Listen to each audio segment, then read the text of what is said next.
against the Akron Zips at Ohio Stadium. This is the season that a lot of people are looking forward to. I don't know if Clarence is, but a lot of other people are. This is, in my opinion, the most stacked roster I've seen since I've been watching Ohio State football. I mean, they have everything they need to succeed. I mean, look at the receiver room. As good as it was last year, you had the freak freshman Jeremiah Smith, 6'3", who's just a freak of an athlete. He's going to be the first freshman wide receiver starting in a long time at Ohio State. You had at the quarterback Will Howard. You had a top 10 running back in Travion Henderson, and what did you do? You added a top 5 running back in Quinshon Judkins. And then defensively, you had a couple big-time defensive backs, Denzel Burke and Latham Ransom, come back. And then on top of that, you added Caleb Downs from Alabama, who was arguably the best defensive back in the country last year. So there's no excuse this year, no excuse for Ryan Day. They're loaded. Derek, what are your thoughts on the Buckeyes?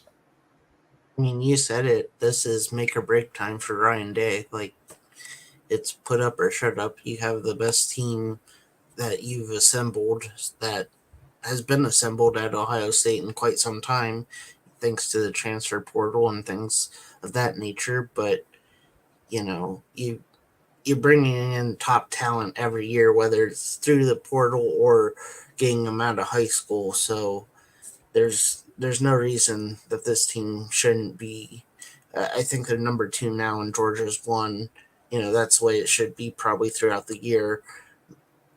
You go up north, they're in turmoil with all the things going on outside of the locker room and stuff, and talk of the coach being suspended for the whole year. I'm not sure if that's official yet or if that's just rumored, but just a lot going on. It takes me back to when Urban Meyer was here and he was suspended. Then Ryan Day was the interim coach, and just some of that outside noise, especially when it's outside noise affecting 18, 19, 20-year-olds, maybe don't have the maturity to block it out. And it'll be interesting. This is the first year of the expanded Big Ten. So I know we're still, it's like October 12th or something, but have the game. Is it in Oregon, or does Oregon come to Ohio State? I forget. I'm pretty sure it's in Oregon. Okay, so that's a difficult place to play. So it's not going to be an easy schedule, despite having the talent that they do. But, excited to see them get out there. And, college football doesn't have preseason, but the Buckeyes play Akron, and, it is what it is. Preseason. Yeah.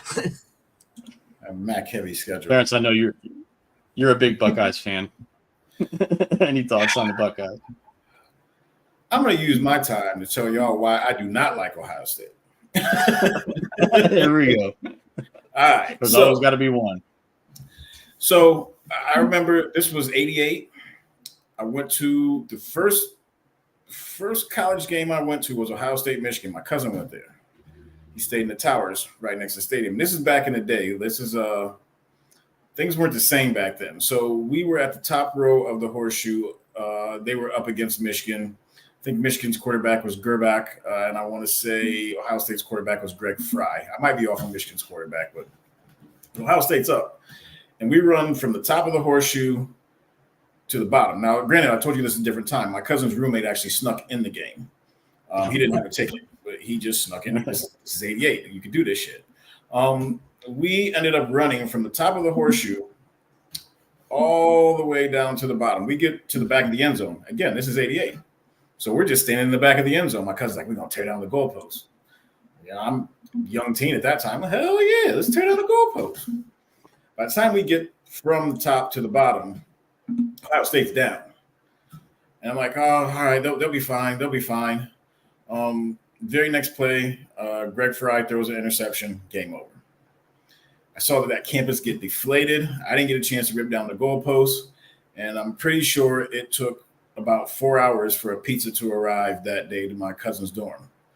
From that moment on, I could give a rat's ass about Ohio State. That's it. I part of my biggest problem with Ohio State is all the people who just jock them and sweat them and like have no kind of affiliation. I'm not gatekeeping. I'm just saying, if you ain't never been there, you can't be jocking them and sweating them and everything like that. That being said, this is kind of a do or die year for Ryan Day. He can't mess around and lose to Michigan again. Like, No. He cannot mess around and lose to Michigan again. Now, I want to ask you guys, what happens? Is he safe if they lose to Michigan, they get in the playoffs, and maybe they make it to the final game of the playoffs and lose? Is he still safe? I would say yes. Yeah. Now, if they were to lose to Michigan and not make the playoffs, yeah, I'd say. What about losing to Michigan and maybe winning the first round of the playoff but getting eliminated? I think he's gone. Gone? Yeah, I agree with Derek. Okay. I'd say so too. Like I said, there's no excuse with this roster. If they stay healthy, he's got everything he needs. Got on both sides of the ball, so there's no excuse this year. They need to be in the national title game. They need to beat Michigan. I'll be shocked if it happens. I'll just say that right now. Yeah, after the last couple of years, it's I tend to agree with you a little bit, but I'm hoping things change this year. D, you got Ohio State in the background. What's up, man? What you got to say?